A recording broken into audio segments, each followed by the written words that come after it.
Any good underdog will tell you fighting your way to the top means knowing how to play the game.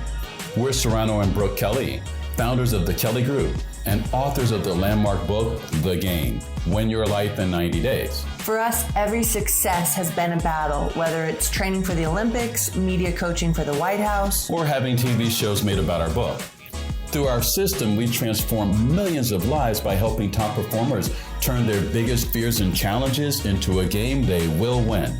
We've gamified our pain and struggles, and now we're talking to high-profile guests in unscripted conversations so you can learn the game they played to reach their success. Get ready to learn, execute, and get pushed out of your comfort zone. Let's get ready to rumble. So it is an extreme pleasure to be able to have as our guest, not just an educator, not just a teacher, not just an industry icon, but a leader of leaders, in fact. And if there was ever a time where leadership is needed, it'd be fair to say this is it. So I want to welcome to our show, Chuck Garcia. So Chuck, do you mind just sharing a little bit why I would have described you in the way in which I did, if you'd be so kind to share a bit about your background? I'd appreciate it, Serrano. But first, let me thank you for the opportunity to coming on your show. It's a pleasure to be here, and I'm grateful for the opportunity to be able to meet your audience. I think the key words that you chose are probably, if you were to ask many people to describe what I do, not necessarily who I am, but what I do, I am certain they would pick out those key words. If for no other reason, because when people see me do what I do, what they will likely conclude is when they're with me that I have instructed them on something. So I've been instructive. I often hear that I have motivated them to do something, which as a coach, I think part of our agenda is to motivate people to go to push beyond their own limits.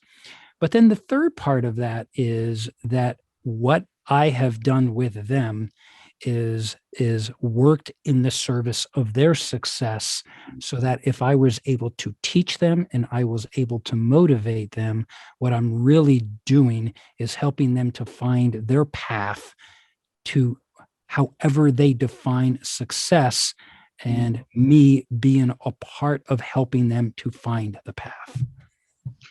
You know, it's interesting listening to you because immediately one gets this sense of service, and we find ourselves living in a time where, you know, everyone wants to be a celebrity. There's so much, you know, self-promotion.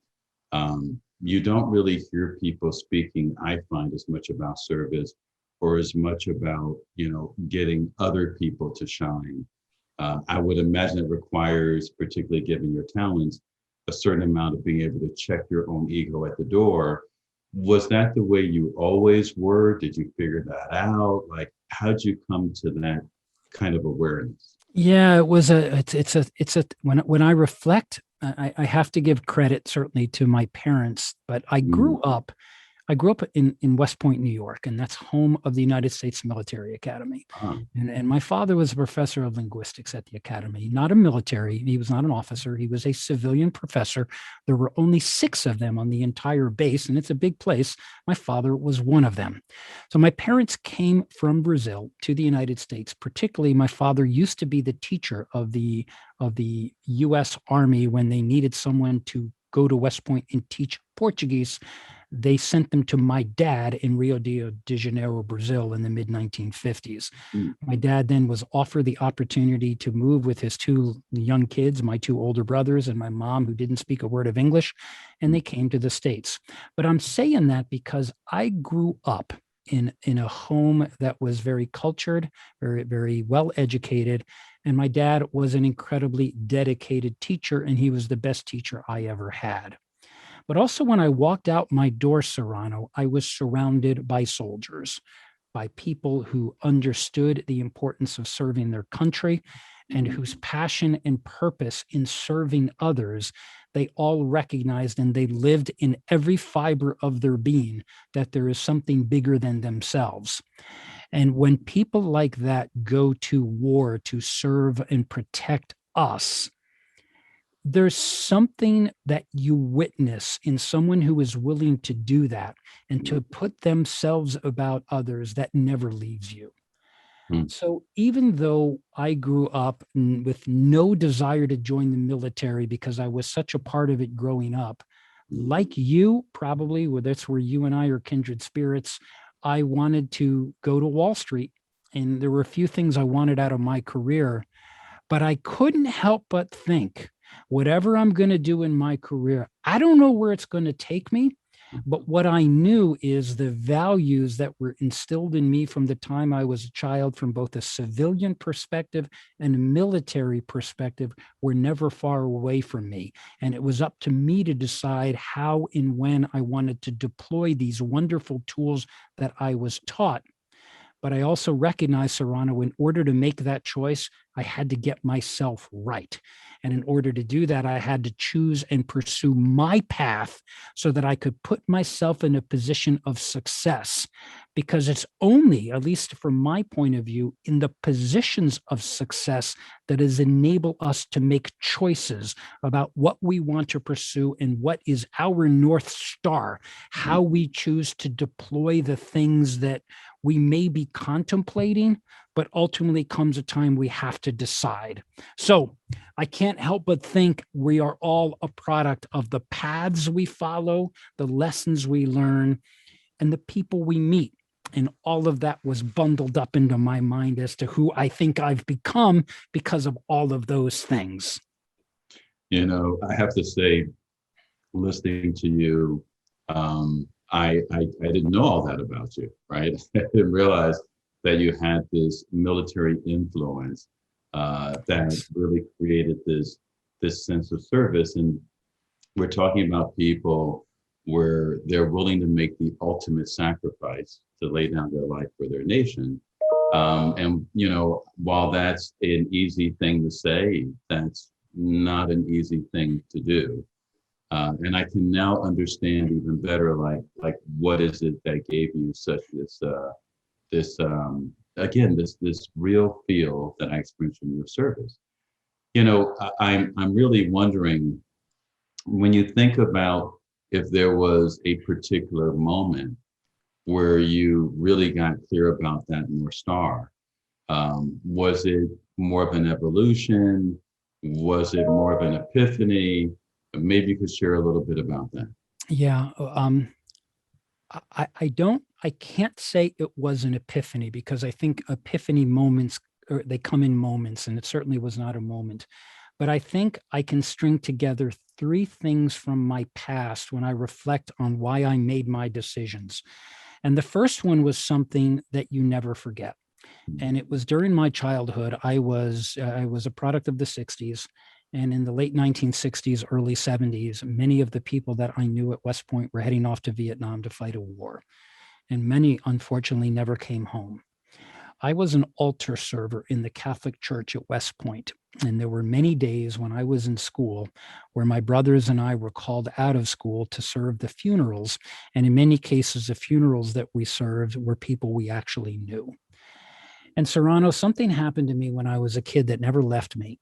On my first funeral service, an officer that was killed in action in Vietnam, and I knew his wife and his children because they were my friends. There was a 21-gun salute, and the 21-gun salute occurred, and it's 7 soldiers lined up with rifles, and each of them take 3 shots in succession. So it goes bam, bam, bam. And I think I was 11 years old when I heard that. And I saw everybody started to cry, and I was dispassionate. I wasn't crying. I had a job to do. But I remember as they were about to lay that officer to rest, all I could think about, and this happened probably 40 plus years ago, how lucky am I? How fortunate am I that I get to stand here in peace? And then I've got parents back home who've done nothing but love me, and my brothers, my family, who have been here and have committed their lives so that I may lead a peaceful one. And so that's about how you feel. And you don't know what it is it's instructing you at the moment, but those are moments that never leave, and they shouldn't. But what you don't know when you're growing up is when you think about these events, something that was neither in words and it was in sound. And that sound stayed with me. And that sound was the sound of someone who served his family, his country, his brothers, and his band of brothers. It's like, wow, what kind of world would we be if all of us took some kind of consideration that we are all here in the service of each other? Yet instead, when I turned on the news, Serrano, in that late 60s and early 70s, we were tearing each other apart. Mm. And so that first thing was, I don't know if I'm ever going to get to that place, but maybe when I do, or maybe when I have the opportunity to consider, I'm going to bring that into my decision model because it meant a lot to me. So that's the first point. The second point is I struggled with childhood obesity. And when I was 13 years old, I was 50 pounds heavier than I am now. I was an incredibly obese child. And with the help of my father, my parents, my loving parents, but my dad was my mentor. My dad, very quietly, very strong, incredibly intelligent, well-educated man in a very easygoing manner, was my guide up this incredible weight loss where he was always there. And I was bullied as a kid. That year, and I was 14, had more impact on the way I saw the world and the way the world saw me than I ever could have imagined. Because what it gave me, Serrano, was this thing called empathy. Before I even understood what the word meant, I knew what it felt to be bullied. I knew what it felt to be made fun of several times a day. And when that 50 pounds came off and the very people who used to bully me were treating me differently, I didn't know exactly how to feel about that. But what I knew is what can I take from this? So when I think back, the feeling as an altar server, what happened on the other end of me getting through my own personal crisis, I just wanted to go to Wall Street and make a ton of money, because if I made a ton of money, I could just decide to do anything that I wanted. So here we were at 18. I go to college, study finance. At 22, like you, I'm on Wall Street. And I said, oh my God, this is really cool. So let me stop there. Does that make sense? At least bringing you up to some historical perspective that I hope I can inspire our listeners that if you or your children are in that place, I get it. I understand it, but there is a way through. You know, in listening to you and hearing about your dad, you know, there's so many people who succeed coming from broken families, coming from broken lives, or dealing with dysfunction. You know, I was very fortunate, really, really great dad, very strong man, as you can imagine. No, he came through in your book when I read it, and I felt his service to you. And, you know, he was someone who literally made it. At his funeral, there were like 1,000 people there. There was like standing room only. Yeah. So I know what it's like to be in a really difficult environment, because the environment was indeed broken. It was a gang-infested neighborhood. And yet you had this individual who, despite all of that, was someone who literally had this kind of command and composure. That, you know, I myself was blessed to be able to be in the presence of. So I'm glad you shared that story about the childhood obesity, because, you know, your early life, you know, and your family situation is not one that, you know, everyone has had the advantage of, but clearly you see the way that you overcome difficulty. When you take a look at, let's say, the leaders that you're helping to coach and guide, what are you finding that they're struggling with that maybe is not so much in the public purview, but does represent that kind of inner challenge as they try and take their climb to the top? Yeah, and I appreciate that. what I find, and I coach to our listeners, I'm like Serrano, I'm an executive coach. I have coached probably 15, 20 companies over the last 4 years, dozens of at the C level and lots at the emerging C level. There is something that many who reach the C level have in common, and that's that they have been promoted on the strength of their technical competence and now have been charged to discharge or to follow a job description by which they feel ill-equipped to execute.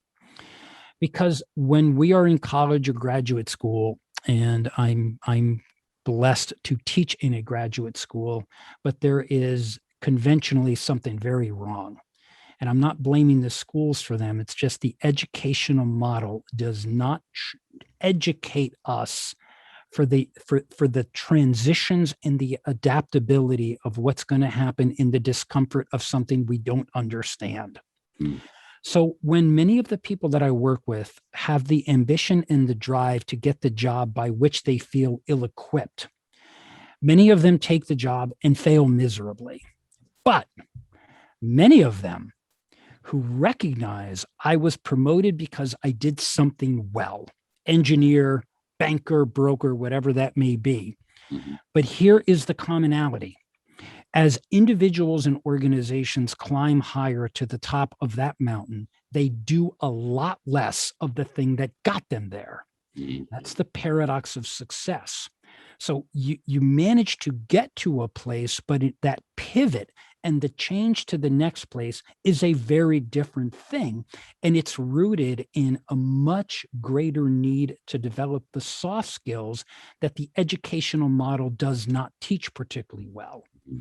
If you are an engineering major and you become certified in chemical engineering, or you're a physician and you become a gastroenterologist, you are board certified, you have all kinds of designations. But who taught you how to be persuasive, collaborative, communicative, and to bring a level of emotional intelligence that allows other people to see, I feel your pain, and I'm going to use that pain as a matter of helping us to get through the struggle. The model, Serrano, does not teach us as what to do when we hit our struggles. It simply assumes that if you have a high EQ, you're intelligent enough to work through that. That is a failing, and it is selling a bill of goods that I think is changing, and I'm glad to see it. So to your question, and I really appreciated that, there's an entire dimension of social skills that I think the generation that I grew up dismissed them as irrelevant. And yet, when we look at the world's great leaders, certainly those that run countries, the ones that really run companies that we admire, they have taken these social skills seriously. They are on display all the time. And the way they show up, both formally and informally, causes people to be inspired by their presence. So all of that is a wrapper to say, my job is to help them to attain an executive presence that has to be juxtaposed to the technical competence for the purpose of three things: establishing or maintaining credibility, trust, and respect. It's what my friend named Suri Surinder, who ran a big division of Verizon, calls the CTR factor.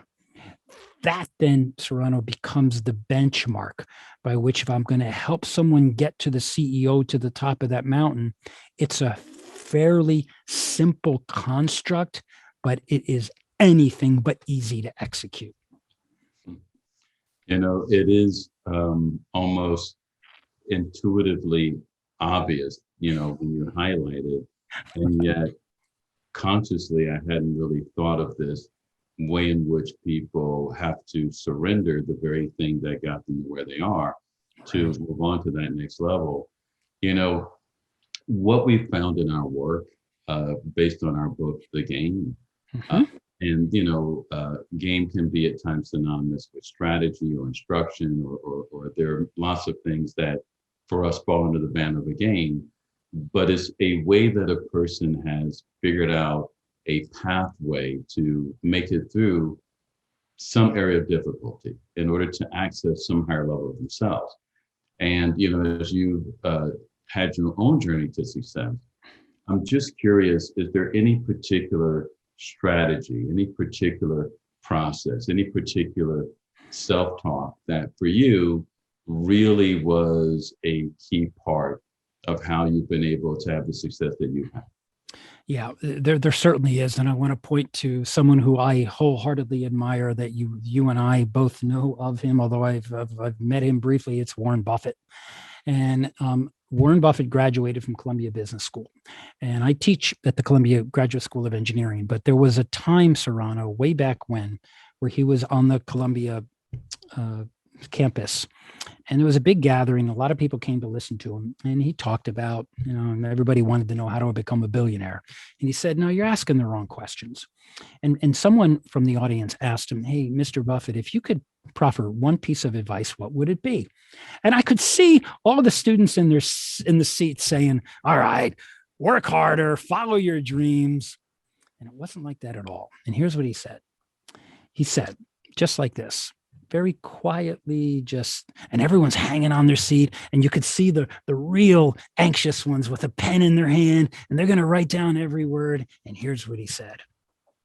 Improve your communication skills, and you will increase your value in the marketplace by 50%. And the audience was stunned. Like, and they're, what? Wait a minute. What's that got to do with an MBA? All this work of studying finance, and that's your advice? And he just sat there and he talked about the influence of How to Win Friends and Influence People, the book that is my Bible. He talked about the Dale Carnegie Institute. And he's like, yeah, I've had a good experience here. And Columbia is a wonderful place. But you know where I really found my mark? In the Dale Carnegie Institute. When I saw that, and this was years ago, and I'd first seen it on videotape, I bought a book, Serrano, when I was just emerging on Wall Street. It's called How to Master the Art of Sales by a guy named Tom Hopkins. And I read that book and I said, oh my God, I didn't know I was looking for this book, but my God, this is manna from heaven. So my turning point is when I read this, and it described persuasion, selling. We're selling ourselves, developing our personal brand. It was like light bulbs, Serrano, like bam, bam, bam. Like, why did not somebody teach me this in college? I was so busy cramming, examining, get an A, regurgitate. And I said this, and I'm reading this book, and I said, oh my God, it's talking to me. It's telling me all the things of how to be me when I go out in the world. So from that day on, forget the cramming, forget the examining, and I will no longer regurgitate like a trained animal. I am going to learn to be communicative, adaptable. I'm not going to get everything right, but I'm going to strive for progress and not perfection. And that mindset, Serrano, has been with me since I was 23 years old. And every day I think about strive for progress, not perfection. One step at a time, no shortcut to the top. It is going to be earned. It will not be granted. And here we are. It's funny the way in which sometimes we language seemingly, well, I believe not just seemingly, but similar concepts. So often when we ask people to create their life as a game, it gives them a context for then pushing themselves in areas that they may not be comfortable at, right? To push themselves beyond their comfort zone. And all too often when we see where people are stuck, it's because they tried to skip a step, right? That the gradient was too high. Right. And, I love the way that you said it. So say it again, the way that you said about perfection and progress. Say that again. Yeah, I think, well, let me put it into perspective what I do when somebody walks into my class at Columbia. And I think this is a better way of putting it. When a bunch of very smart people coming from the finest schools walk into my classroom, they've never met me, I toss up 3 things on the board without even saying a word. And the first thing that I throw up is, Don't be afraid to make mistakes. Be afraid of not learning from them. And I'm doing this all non-verbally. So I just on PowerPoint, I click and I just let the words come through. And I hear the silence, the thunderous sounds of, oh my God, wow, this guy's setting me up for a trap. I know it. and, and then I hit the PowerPoint, and the second thing that comes up, strive for progress, not perfection. More quiet, and they're looking at the screen. I was like, no, I know this is a trap. I'm going to fall into it. And then the third, in my class, there is no failure. There's only feedback. And then I just let it sit for a while. And then I stand up there and I thank them for coming to my class. And if we can all get agreement, and then I toss up in another PowerPoint, do we have a deal? And I put 2 boxes, yes or no. And I wait to see if somebody speaks. Now they're so freaked out by my silence, and it's such an unconventional way, but that's the point. I have to lead by example, to be unconventional, because the leaders of the world dismiss the conventions and the norms, and they stand up on their conviction of being different. And what I strive to do in leading by example, everyone else has invented. Why don't you invent yourself? And when you do that, I can help you in any way I can. But the first thing that I have to do is show you how I invented myself, so that I can hopefully inspire you to invent yourself. So that strive for progress, not perfection. Serrano, when I lost 55 pounds, I didn't lose it in one shot. I didn't go to bed on a Saturday night and wake up on a Sunday morning down 55. I lost a pound a week. So think about that. Striving for progress. 1 pound a week feels like nothing. But 1 year later, oh my God, that lesson never left me. I still strive for 1 pound, my mountaineering world. I've climbed a lot of mountains, 1 step at a time. I've never been on a summit immediately. It takes days, and then you got to come down, which sometimes is even harder. I'm big on, and that's why I love interacting with you. I feel like I'm always learning. And if there was one thing I wanted people to walk away from this conversation with, is to really examine their lives and see places in life where maybe they're not getting the results that they want, and to ask themselves, is there some way in which they're striving for perfection instead of progress? Are they appreciating the progress that they're making? And I heard you say clearly, there is no skipping steps on the climb to the top. Could you say a bit about how people can learn more about your work, gain access to your work? I'm fortunate to have the relationship that I do with you, but perhaps some of our other folks would love to know how to do that as well. I'd be happy to. Well, first, let me, if I may, just to our listeners, I know the pressure you're under. I know that often that pressure, it causes us to really consider, will we or can we prevent ourselves from getting crushed under the weight of enormous expectations? And that expectations could be from parents, teachers. If you're an athlete, certainly from your fans, where you're always being criticized.